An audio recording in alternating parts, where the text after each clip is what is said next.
Welcome, dads, friends, family, Team Super Dad members all around the world. It's Monday night. That can only mean one thing. Yes, it's the wrap up. Two dads fixing the world so you don't have to. Roll theme.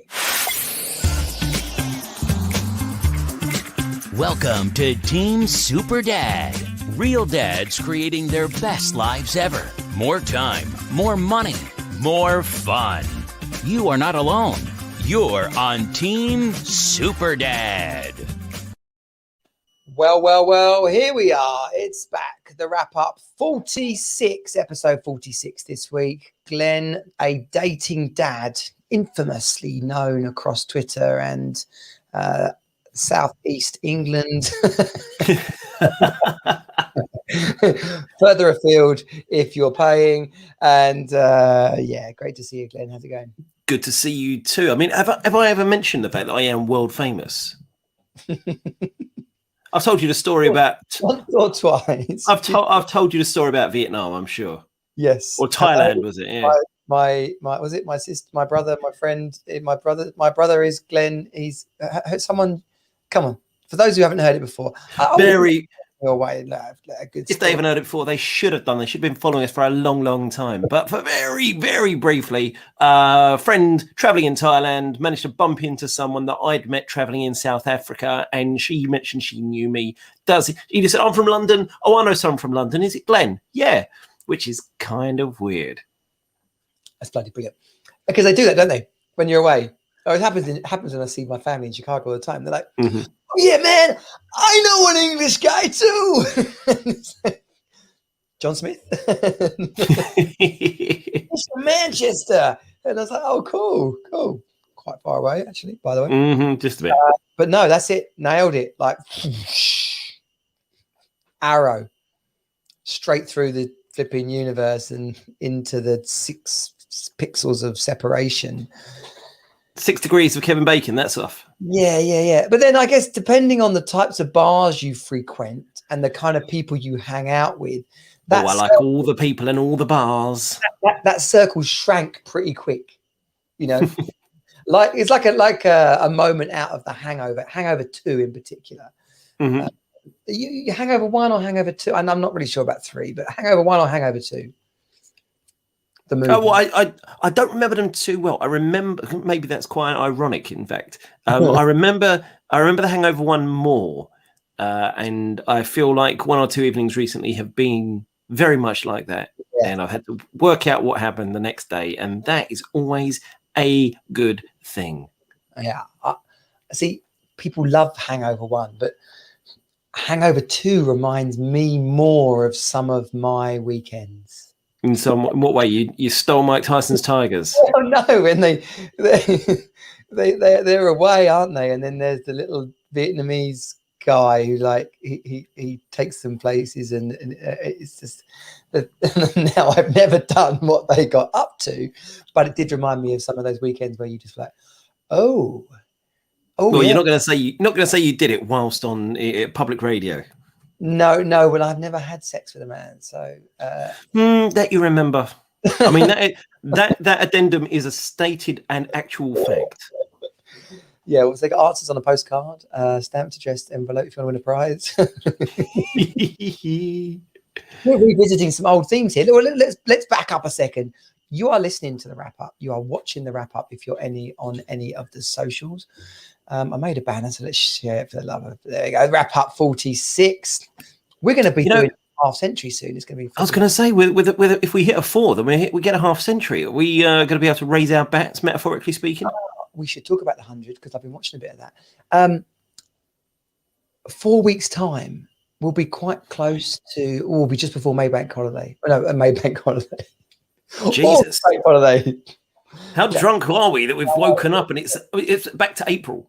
Well, I'll tell you what, I'm jumping about wildly here. Right, we'll come back to that in a second.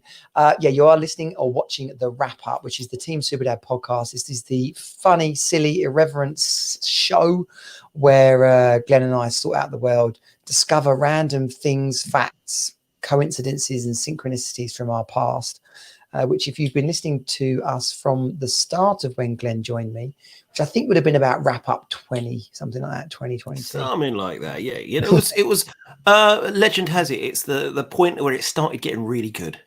Yeah, it turns out we live about 2 miles apart from each other, right? If you think meeting a mate in a pub in Thailand someone who knows Glenn is random, discovering that the person you've just set up a podcast with lives a mile away from you is even more random. But better than that, we are part of the Team Super Dad community, an awesome tribe of modern dads, creating our best lives ever. You know, we are equipping modern men to live with more power, freedom, and joy, so that we can literally be the dad that we want to be and still have a shitload of fun, which to me is too much of what is missing in the world today. And there are a lot of dad coaches around, a lot of dad communities. So if you're choosing to be with us, then good to have you. Our Facebook group, I mean, I call it a community because we have the power list, which is our email. We have our events and stuff happening. But obviously the Facebook group is at the heart of it. And we just hit 203 members today. Woohoo! I know. I mean, it's not like 20,000, you know, but it is 200, and there's a lot more than 2. It's a lot more than 20. It's pretty darn exciting. We're clocking up the views here live. For the people that are watching live, sorry for our podcast listeners, but for the people that are watching live, you can comment. You can tell us anything. You can comment on Glenn's likeness of Gareth Southgate. You can talk about my balding head or the colour of my shirt. Both things which seem to come up in topic. Colour of shirt is magnificent. There's nothing wrong with it. It's a lovely blue, sort of a grey navy. I know. Well, prior to getting together with my wonderful lady, I had a little date or 3 with another woman, also called Jo. She was great. It's been really a lot of fun. Still mates, really cracking woman. She's like a color consultant, personal brand. Mm-hmm. So she said to me, but she wasn't direct about it. In fact, it's on one of the podcasts. She said to me, well, it's all about the colors you wear, you know, and obviously you don't always wear the right colors, Jonnie. I was like, what do you mean you don't wear the right colors? Are colors, isn't they?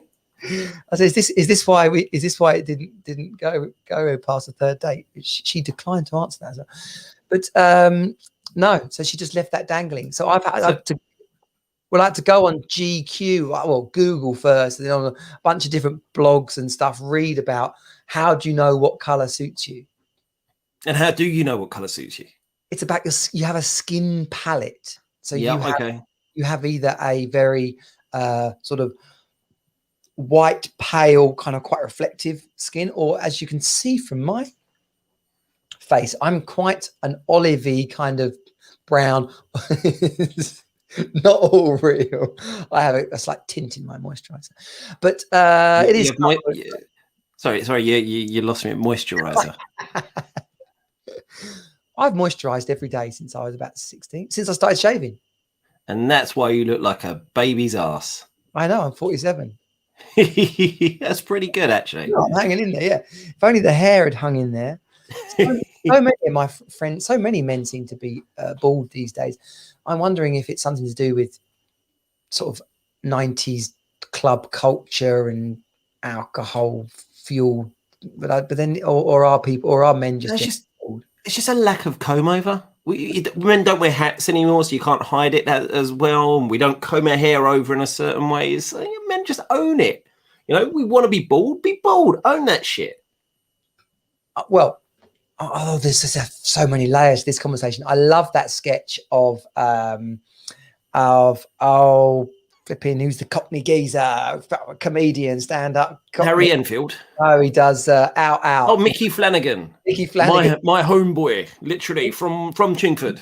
He does that sketch about syrups, and we're all in on it. And I'm not going to say anything, and you're going to pretend that I can't see, but we're all in on it. Like, I love that sketch. But no, so my ex, she had this kind of thing about me not shaving my hair. So for a while, I had this sort of flappy peninsula. It's still quite short, but I sort of spiked it back a bit. And it was a desperate cling on to what really was a sinking, basically. it is amazing. Men get given so much shit for trying to tell women what to wear, and rightly so, because we say, oh yeah, you should dress. Women should dress sexy and feminine and all this sort of crap. Women should dress how the fuck they want to do. Women do the same to men. My ex used to not let me have a beard. It's like she used to make me get. I really like having a beard because it covers up more of my face. And for whatever reason, I want a beard for me, not because of other people, but because I want a beard. And I used to get rid of it all the time. Women, stop telling men how to dress and how to look. I'm okay, good. But surely if she's kissing you and she doesn't like beards and you didn't have a beard when you got together. But that would be on me. You're introducing a new dynamic to the relationship. It's like, would you mind if I do a sex thing with nappies on? Like, and she's like, no. And then you're like, well, no. I think having a beard and sex things with nappies. I mean, call me weird, but they're in kind of different fields here, mate. I mean, I don't know what your beard looks like, but it's about you. If she didn't like it, she could tell me, but it would be on me to whether I decided to do something about it, and then we'd come to an agreement. She shouldn't be saying you've got to get rid of your beard. So, fuck off. If you love me, you would shave it off. How about that? That sort of shit. No, that's bullshit. That's emotional manipulation and blackmail. So if you loved me, you wouldn't mind about my beard. And if you love me, then I think it's about compromise, and it's about her saying, look, my preference is this, however, it's your choice. And then I get to choose what I want to do. That's the difference. But kissing you feels like I'm kissing a fanny. What can we do about this? Yeah, and that's what can we do about this? But it's my choice. It's my decision, my body. Let me own it. Every chubby inch of it. Have you ever kissed someone with a beard? Weirdly, no. So what if it's awful? That's something that I will never experience. So, but you don't know then that she might. Yeah, but I've also never given a blowjob. There are things that I probably at least will never remember having done. Now that doesn't mean whether it's good or bad. It's nothing that's ever going to cross my experience threshold. I know. I've got a friend though. Her husband has a not ridiculously long, but it is a long beard. Mm-hmm. It's like you could say that yours is well kept, looked after, generally reasonably sort of styled, Come on. just for full disclosure, I'm not a fan of beards myself. You can never tell. I think people grow them because they can't be bothered to shave. I think firstly, yes, absolutely 100%. I can't imagine the mentality of someone who every day wakes up knowing that before they can do anything, they've got to go through and shave off things that are naturally growing on their face. It blows my mind. I despise stubble. I actually enjoy the shave. I enjoy the shave. No, I'm actually earlier in the week. I was. We can talk about this in a bit. I was at my sister's wedding, and my brother kept going on. I mean, a couple of people actually did think I should grow this out into a nice big Viking beard, really big, chunky, well trimmed, well kept, but a big, chunky, nice Viking beard. So then, if you go to a classic car rally or maybe a darts event, a motorbike. Mm-hmm. Ring, you've already got the tattoos. You're quite thin, for a motorbike thing. You're quite thin. You might get the wrong kind of propositions.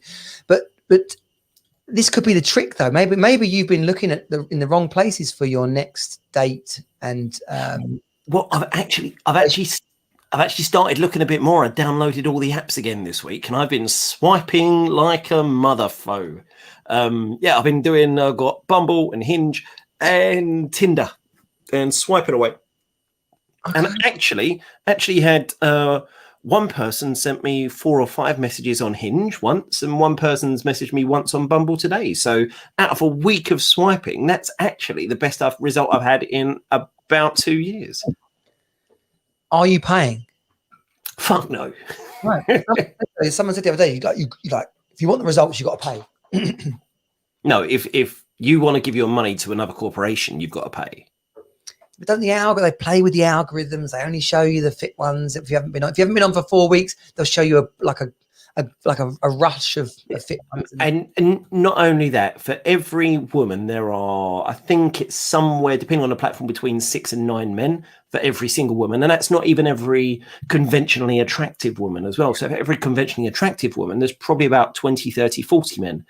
So every single one of them is going to be swiping right on every single woman, many of them, every single attractive woman, and most women in general. And so I'm going to be lost amongst the clouds. The odds are low. You do have a beard and you do have tattoos. So for those women that say into beards, into tattoos, you know what? I'm custom made for you.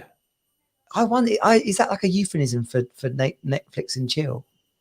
I don't know, but if it is, I'm playing the odds. I'm upping my chances. Like, what's it called when they shit on you? Scatting, is that it? Oh God. So when it says beards and tattoos, it actually means I want you to shit on me. we are surfing on very different websites here, my man. I'm just trying to set you up there. My mate said you'd like this. But yeah, I was at this is the thing, I've had to go on the apps because even like all the events you'd normally meet someone, they're not working. It was my sister's wedding on Friday. It was an amazing, lovely day. Instead of a wedding cake, she had a cheese, like piles of cheese going up.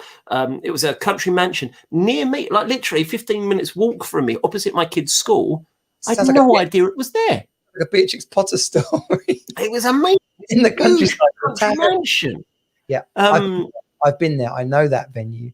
Bradbourne House or something like that, I think it is. Yeah, it's like you've been whisked away into a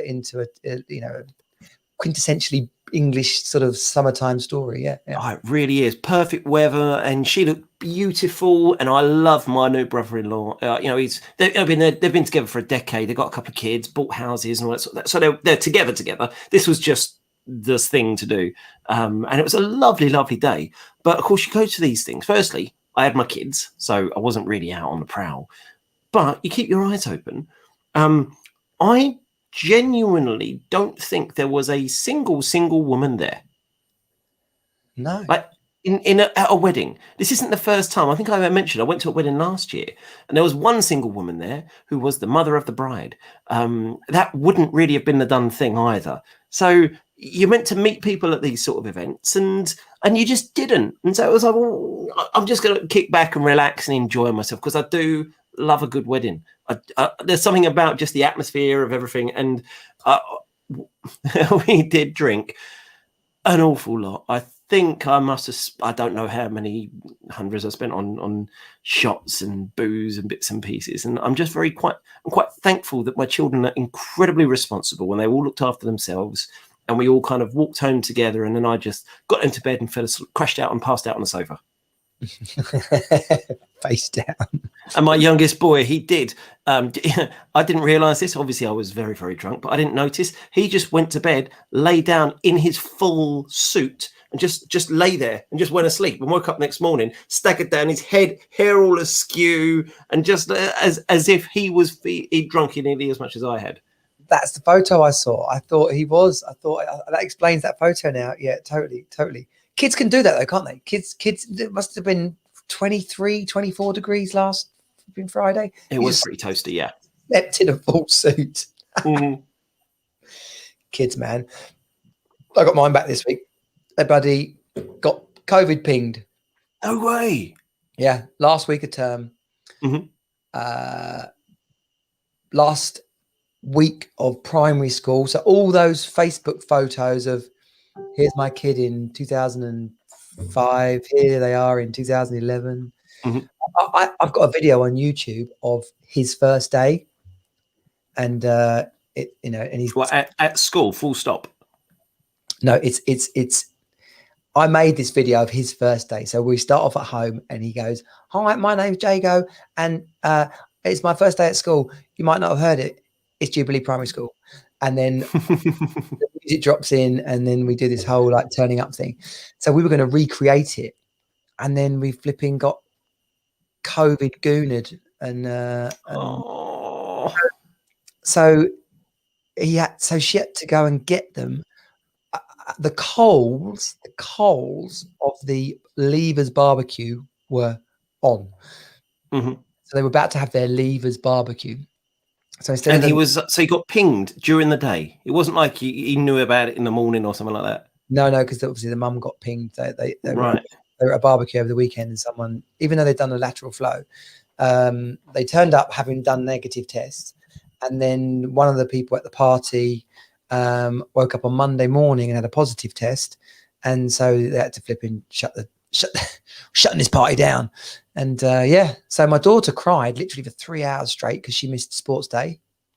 I love how competitive she is. I absolutely love how, and she's good at sport. She's not as good as she could be, right? Because she's done more dancing than sport, which is great. She's an amazing dancer, and I love that. But all people, and I'm not going to say all women, all men, all people should play sport.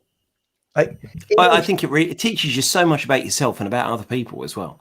yeah, and you can turn up anywhere if you can catch a ball, hit a ball, and kick a ball, even at the most rudimentary level, wherever you go, that you're included. You know, a beach party, flipping barbecue at a friend. That is, whereas who can play tennis? Yeah, I've never go at tennis, mate. Would you? Like, so when I throw her the ball and it just hits her in the face, I'm not okay with. She's getting better. We've been practicing. We've been playing catch outside this week. But yeah, so COVID, she missed sports day, but she running race. She was in for that. She would have been good at. And but he was more gutted about just the whole Leavers award ceremony, the party in the park, the barbecue, everything. And have you ever experienced how shit schools are at IT? Like. Yeah, I mean, they're not renowned for their technical knowledge, are they? So the ex says to me, I think you better go. We're going to watch on Zoom. We're going to watch on Zoom. We're here. They said they're going to do the Leavers assembly, the whole award ceremony, and everything. They're going to do it on Zoom. And there's a few families we're in the same situation. So she goes, but I think you better go as a backup. And in my kind of innocence, I was like sitting down to work. I was going to make the most of the afternoon, and I was like, oh yeah, okay, good idea. So I get there. Oh, bloody funny. So a couple of weeks ago, I told you about the guy that I went and had a beer with, and we cleared up the thing that I've hated him for years. Did we talk about that? No, I don't think we did. Right, this is like a Ronnie Corbett story, right? So we've got to hang on to the Zoom call thing, right? Okay, it's in the background. Right. There is a dad who I have not spoken to for about 4 years because something was in the court papers that could only come from him and was completely false, was completely inaccurate, right? So sorry, what court papers? Family court when I was okay. So that's fine. So I was like sort of treated him like like a double agent, like he was from the Gestapo, right? So I've given him a serious wide berth and kind of like, because I really was like, if I get much closer to him, I'm going to throttle the bloke. And so anyway, not only are our boys going to the same school, but they seem to more and more frequently play each other against football. And then my boy says he wants to play cricket, and I know this lad goes there and the dad's going to be there. By the way, the bloke's sound, top bloke, right? And so we went out for a beer the other week. We went out for a beer, and this is the magic thing about men, right? And I believe women can do this to some degree, and women seem to manage long-term friendships very well, as well as my current good lady will testify. But bearing in mind, I wanted to rip his head off for the last 4 years. Within 20 minutes, we were laughing like trains. I got the piece of paper out, showed him. We sorted that out. Had 2 pints, shook hands, and it's all good. So we get to the Leavers award ceremony assembly thing. Of course, guess who's the first? I'm like second person there. Guess who's the first person there? And that is the magic of life. Like when you get things complete, when you clear out, like if you've got a beef with someone, it is much better to flip in, just get it sorted, basically. Yeah, life is just too short, and so often, like you think, these things can often just be misunderstandings. There's so many situations where you build it up in your head as this major issue, this big problem, and then after a couple of minutes of talking, it's like, oh, actually, it's all right. We're okay. Let's just move on. Yeah. I had a mate once that we lived with. The bank sent me a new cash card. He opened it and maxed it out. No. All right, that's a dick move. I mean, it's funny depending on what you spent it on, but that's still a dick move. So when I found out, I was like, okay, but this is like way too good a mate to lose over money. And I just said, let's get this sorted, and then just carry on like we've always been. And credit to him, totally. That's what we've done, and can count him as one of like my best mates still. Like, but I think that you need the friendship first. So I had someone where just before my eldest was born, actually, for my eldest, my second, I had a kid like a week or two from being born, and he came to me. I'd known him for about 6 months, a year or so. I'd met him for a friend, and he was a mate, but he came to me and said, and basically told me this sob story about missing work tools and needing to replace them, otherwise he's going to get fired, and needed to borrow, at the time, was a lot of money to me. It was 300-400 quid, something like that. And I didn't have much money to spare, but I said, okay, mate, I'll sort you out. I gave it to him. Didn't see hide nor hair of him for nearly a year. And then literally 2 days before I moved out of that house somewhere else, I got this letter posted through the door. Basically, he'd just been a drughead, and apologized and gave me a check and kind of paid me back. But that sort of person, you know what? I don't need you in my life. You know, if you're going to do that and be that sort of person, I'll take the check, I'll cash it, and then I'm happy that I never saw him again. Yeah. Well, like you say, I guess it depends how long you've been friends. And the value that you put on that friendship up to that point, and what you see of it in the future. And yeah, someone very important to me. So that's what I'm saying. It's a good to forget. I heard this beautiful thing this week, right? He said, forgiveness is not forgetting, but it's remembering without being angry. Oh, that's nice. Yeah, I like that. Yeah. Forgiveness, remembering without the anger. Yeah, love that. I might put that on a motivational poster and stick it on the wall. Yeah. In fact, what I could do is I could scribble it over something. Not quite. So I don't claim to be an artist at all, but above, I think I shared it on Twitter, and it's so I did a painting for myself to fit above my bed to give my room a little bit of color, and it was blue stripes and verticals and blacks and different colors, and I quite like it. And a friend of mine, she saw the video that I'd put online, and when she popped round to visit one day, she had a look at the picture, and she really liked it. She's bought a house and said, can I do her a painting? And so what I've done is full nude, self-impressed.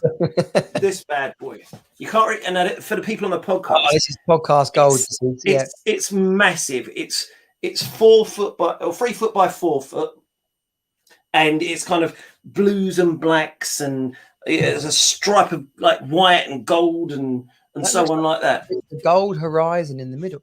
That's exactly what it was meant to be. So the theme that she gave me was the color blue, and that was it. And so what I've done is kind of an abstract seaside type thing. So you could look at it and think it's a sea, but also you could just look at it and think it's just a nice load of blues and shit. So basically, that makes me technically a commissioned artist. It does. I feel like I need to get the picture that I made with my daughter when we did Make and Do yesterday, because it is the absolute antithesis of what you've just shown, I think. I love doing it though, because what I do is I crank up my music loud. So the first one I did was Radiohead's anthologies. This one was Muse. Crank up the music loud. Drink a load of fuck off. Muse are amazing. Muse are rock gods. Drink a load of wine and then have to start it by uttering the words "fuck it" and just go. Because otherwise you get paralyzed by this beautiful, like pristine canvas, and you're thinking every bit I put on that is, if it's not the way I want it to, then it's going to fuck it up. And then you realise that if you don't put it on there, it's not even going to get a chance. So fucking do it. That's deep. That's beautifully deep, and it's a bloody good photo, a bloody good picture, painting, whatever. Thank you, man. Thank you very much. So if anyone does want any more, then I'm happy to take orders. Yeah, that's very expensive. My daughter's making signs at me, right? What are you saying? Are these gang signs? I think these are gang signs, aren't they? Could I be quiet because you're going to sleep? But what about his millions of fans? Doing charades. Just tell me what's happening. Now, whilst Jonnie is talking, I shall fill the air, because it's all about quality content. And for those watching on video, you can see Jonnie miming. And for those who are listening to the podcast, you can hear Jonnie miming. He's back. And his listening to him miming is every bit as entertaining as watching it. He's back. That's my daughter asking me what time she's going to bed. To which I had to remind her about the conversation we had at 9 o'clock when I planned on putting her to bed, and she refused. Oh, refusals. That shit don't sit with me. Oh yeah, but she kind of wrapped it up with like a cuddle and watched some more TV together. No. And unless it's kind of a sporting event or a late night movie we're all watching or something like that, bedtime is sacrosanct for me. Glenn, when I was at your house the other day, and you've been when the curtain came down and they all marched off, like boom, just regimented. It was beautiful. There's no arguments. I say, right, bedtime. They all know the drill. They know that there's just no point arguing or even commenting on it. And all screens get placed downstairs or put in my hand.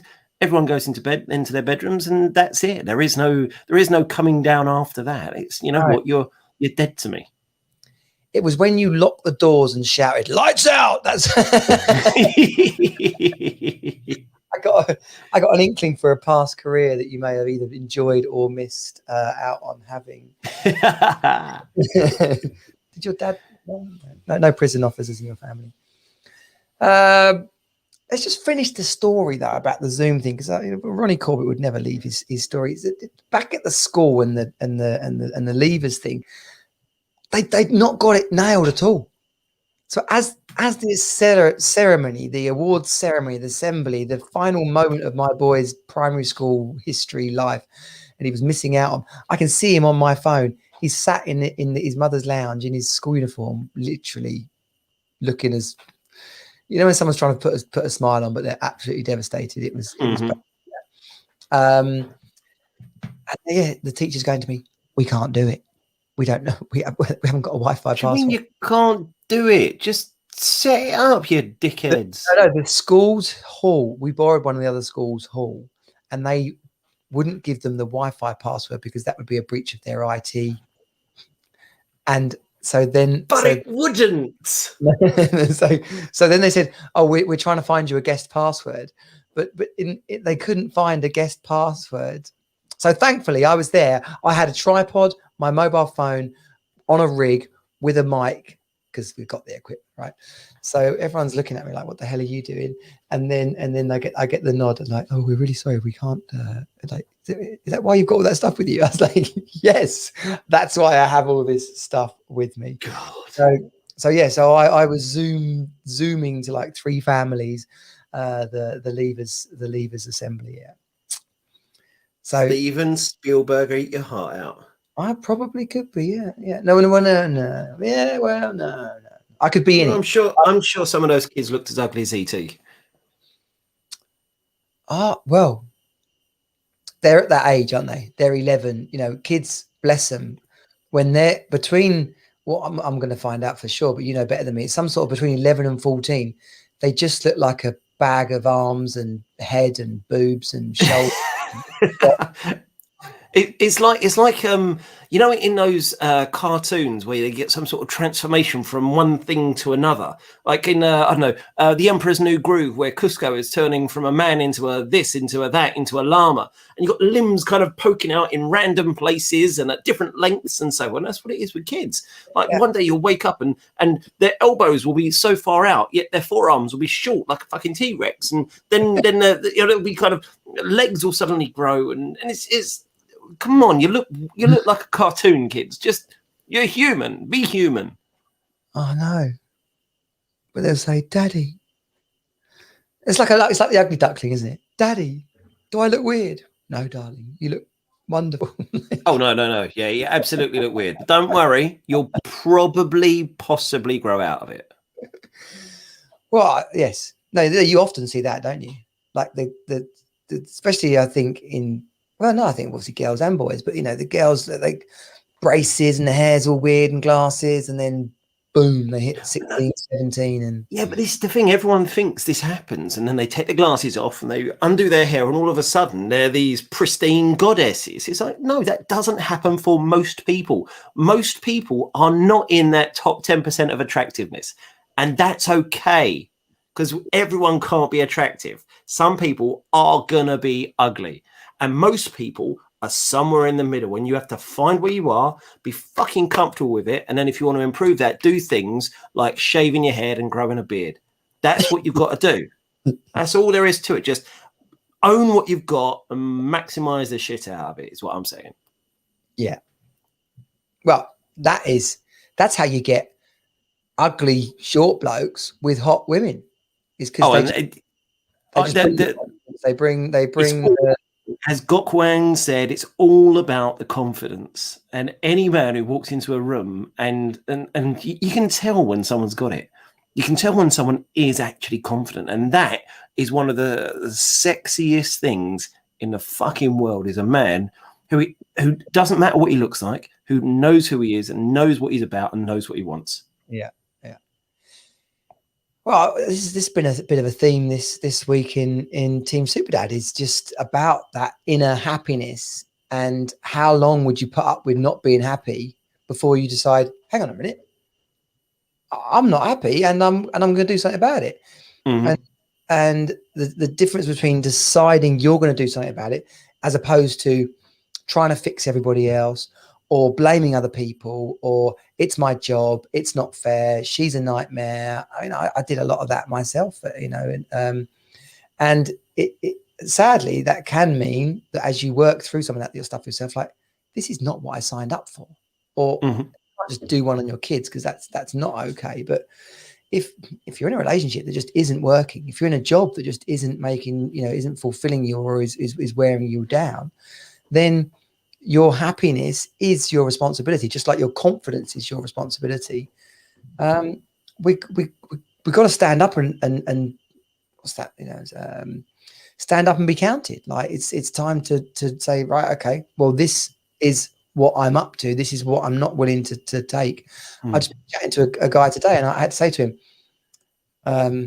because I said to him, like, you know, all new members of Team Super. 203 members in the Team Superdad community. Yeah, you mentioned that earlier. It's getting there. We're cranking those numbers up. So I said, he came in a few weeks ago, and I said, look, everyone that joins, I invite to have a chat with me.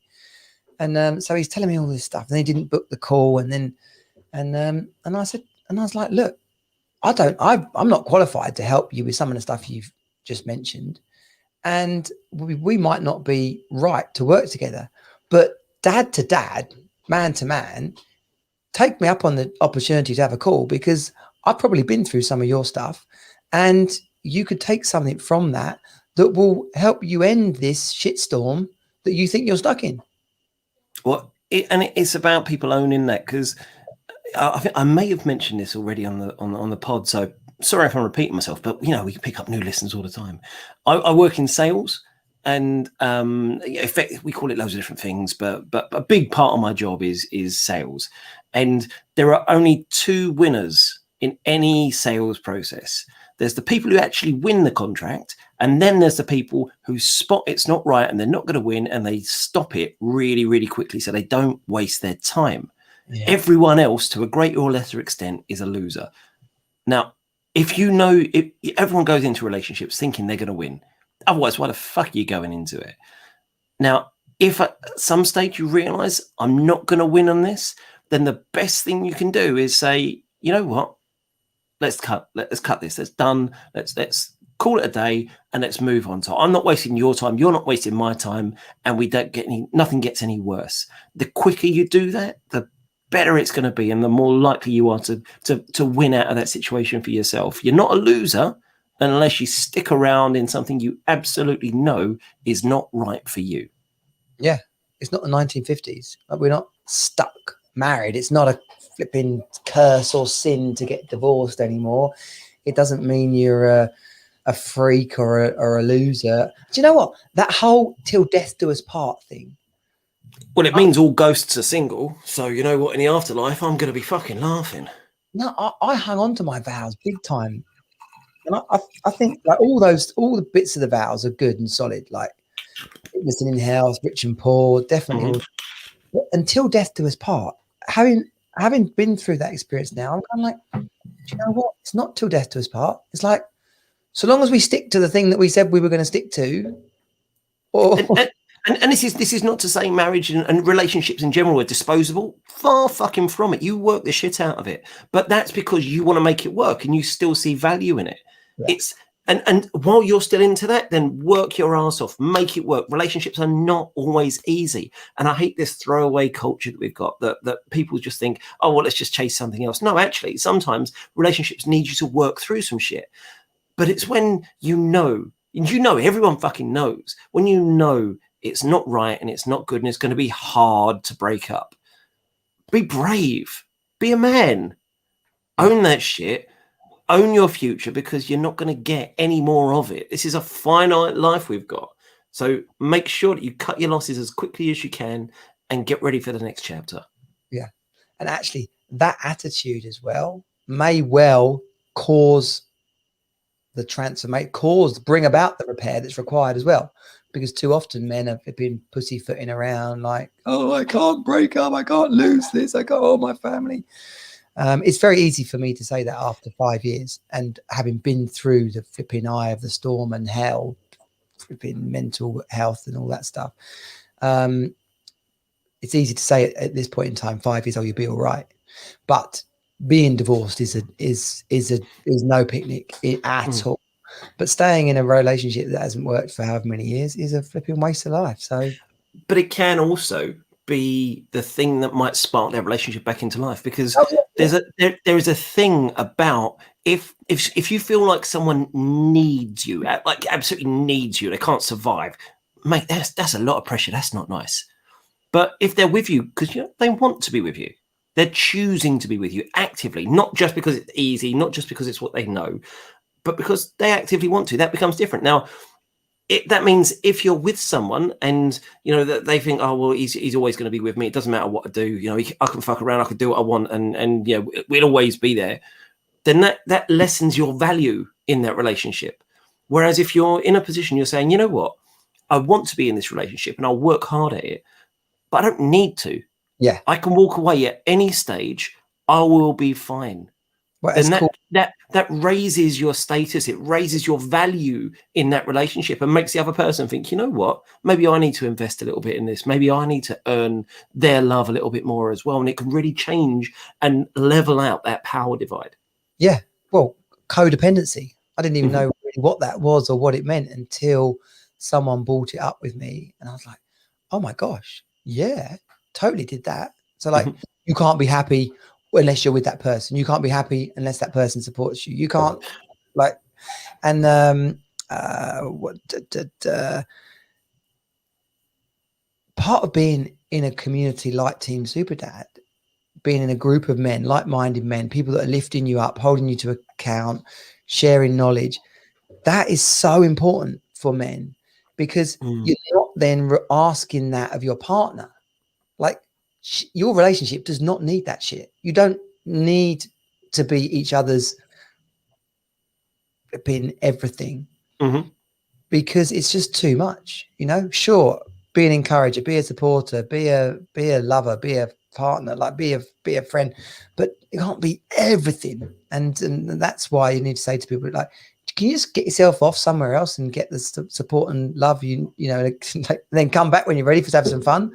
Because too many relationships get put through the ringer with too much expectation and too much pressure and too much flipping, can you save me, because no one else can. It's just not on. I mean, I'm very much an advocate for each person having a joint life, absolutely, but each also having their own individual elements of that. Because if you aren't going out and seeing your friends and seeing people that the other person doesn't know, or might know, obviously, but isn't like in the same friendship group with, the fuck are you going to talk about? You're going to talk about the things they already know because you're at home, or work. That's it. That shit gets real old real quick. You both need things to bring to the table, your own interests, your own passions, your own hobbies. Have joint ones, abso-fucking-lutely, but you don't need to do everything together. It in my opinion, it keeps life interesting. It keeps you talking, gives you something to chat about, gives you something to bond over and to share, even though you're not sharing it in person. Absolutely. And I've got something to share with you, Glenn. Is it an STD? No, that's better now. The singing and the burning has gone down. I bought some pale ale craft beers in Lidl the other day. Oh, you had me at Lidl. They basically ripped off Brewdog. I love Lidl. I love them. Those guys are just geniuses. They ripped off Brewdog. It's in the same size cans. Mm-hmm. It's silver, but it's slightly sort of green, metallic-y green, and it's just their craft IPA pale ale. Naturally, it's half the price of Brewdog. So instead of being like £7 for 4 cans, it's £4 for 4 cans. So a bit more. Does it taste like shit though? No, tastes like Brewdog. Oh, this is so good. I know. So good. My mate's always got like 20 cans of Brewdog in his fridge, and I know that because he offers me to help him drink them. So I was delighted to tell him that Lidl do this flipping Brewdog ripoff, which is spot on. See, there's one of it's either an Aldi or a Lidl opening over the road to me, and I just can't wait until it does. And I drove past it when I came to. It's huge. Yeah, it's gonna be a really nice chunky unit, and it's walking distance. It's on the way home from my kids' school. So if that is the case, then my beer, not my indoor beer fridge, my garage beer fridge, it's running low. It needs stocking, and so I will happily take the Lidl route rather than going down the normal standard Tesco whatevers. Yeah, and far be it for me to say that there is actually a difference between Lidl and Aldi, but I do prefer Lidl to Aldi. So yes, I know there is a difference. Can I say what that difference is? Absolutely not. Which one's got the middle aisle? Which one's got the glorious random chisel aisle? They both do that. They both do the middle aisle. But Aldi can't. It doesn't sound quite as cool because Lidl can say it's in the middle of Lidl. The middle of alliteration for the win. Aldi can't say that. They can say the middle of Aldi, but it's not quite as cool. The middle of Lidl. Only in the middle of Lidl can you buy an angle grinder and a riding crop in the same job. Now that is a Saturday night. Saturday night. Well. Well, Glenn, this has been a lovely little session. Basically, we did get a little bit heavy on the don't get stuck in relationships there, but I think that's an important message. We will be back next week, Mondays on the wrap up. I've got a couple of interviews, conversations. I don't like to call them interviews. Got a couple of conversations in the can ready to publish. Yarrick, what's his bloody second name? I hope you're not asking me. No, do you know what I've done there? I've mixed his first name and second name up to make Yarrick. It's not. It's Yarrow Starrick, online entrepreneur. His podcast is ready to go, as is Dan Reed's. So keep an eye out for both those. We've got some other great conversations lined up. If there's any topic that the listener or the viewer would like us to cover on those serious sessions, also the training sessions on Tuesdays in the Team Superdad group, then let me know. Last week we did a little Q&A. Tomorrow's session, I'm going to be rerunning the Happy Dad 5-day challenge in a couple of weeks. So tomorrow in the Tuesday coaching session, we'll be talking about basically the Happy Dad 5-day challenge, and it's basically the kind of the pillars of happiness for men in our modern day lives. So 1:30 if you want to watch the live. If not, you can watch the replay. Where can they watch the replay?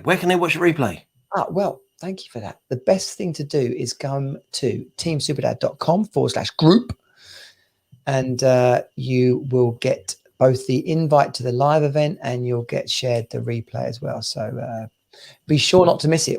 How long till we can get up to when you get to 200? Do you have to go 250 or can you just go straight to 500? What becomes the next target? Think back to the Blue Peter thermometer thing. I would say if in poker I'd go 100, 200, 500,000. So I'd go 500 will go next. Right. So the next membership milestone is 500. If we get to 500, can we do a Team Superdad poker night? What we can do on the 21st of August at Teeson Park in Maidstone, we are going to be having the second annual Team Superdad family picnic, which I'll be putting up the event and some flyers, digital flyers for this week. But yeah, 2 summers ago, we had the first ever Team Superdad family picnic at Teeson Park. And yeah, it's Saturday, the August 21st, 1 p.m. at Teeson Park. The Oscos are invited, if that's your weekend. It's not my weekend, and I'm looking at my diary right now. I've got it all booked out, and I've just got day drinking put in the diary. So I'm pretty sure I've got something in for that. But if that falls through, then I will day drink with you, my friend. Day drinking, like one of my favorite episodes of oh, for fuck's sake, brain. This dementia's driving me mental. If you had a beard, you wouldn't be so demented. That's all I'm saying. I mean, one of us has got a beard and one of us hasn't. That's correlation. That is. That's like our Anton deck. You can say, "Oh no, I like the one with the beard." "Oh no, I like the one without the beard." That's it. That's good. Okay. Well, Glenn's very much available. I am taken. I'm off the market. Glenn. Yes, I'm happily on the market, ladies. And you know what? It's been a lockdown. It's been a long lockdown, so probably some gentlemen as well. Just hit me up, people. Hit me up. Yeah, available on all good dating apps at the moment.